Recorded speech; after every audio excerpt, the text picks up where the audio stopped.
specific state.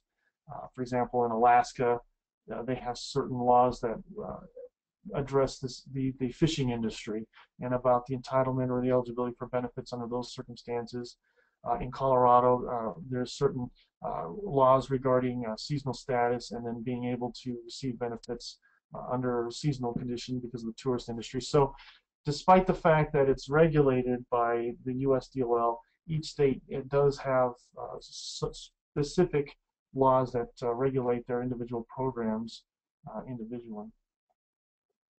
And as far as federal control, of course, as I alluded to earlier, it is a federal-state program, and it is federally funded.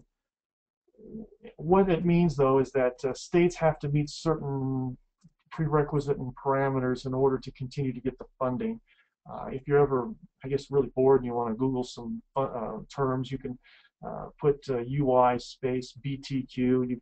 That's a federal oversight about individual deputies' performance, how they're rendering their decision.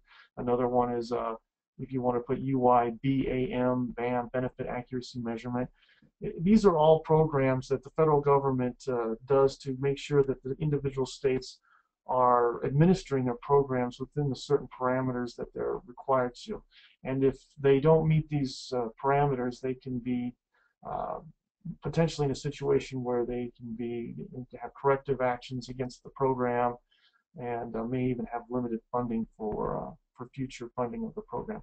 States, of course, the federally funding part of the program doesn't, fulfill all the requirements that the states need for their program. So there's a little bit of the money does come from the state coffers as well.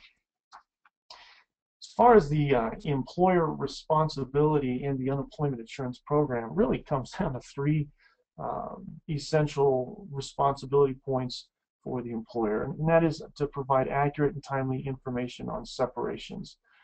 And I'll also add, as far as on the tax side, would be also to provide accurate and timely tax and wage information as well. But anything where there's a requirement to respond to the state needs to be sent back timely. I've made this statement so many times, and I just reiterate it over and over again. Unemployment insurance is a deadline-driven program. I mean, it is one of the most heavily deadline-driven programs I've ever seen. And to add to that, you may have multiple separations or multiple unemployment claims that have been filed against you, and therefore you have then multiple deadlines you have to really pay attention to. And deadlines can be when to respond to a request for separation information, when to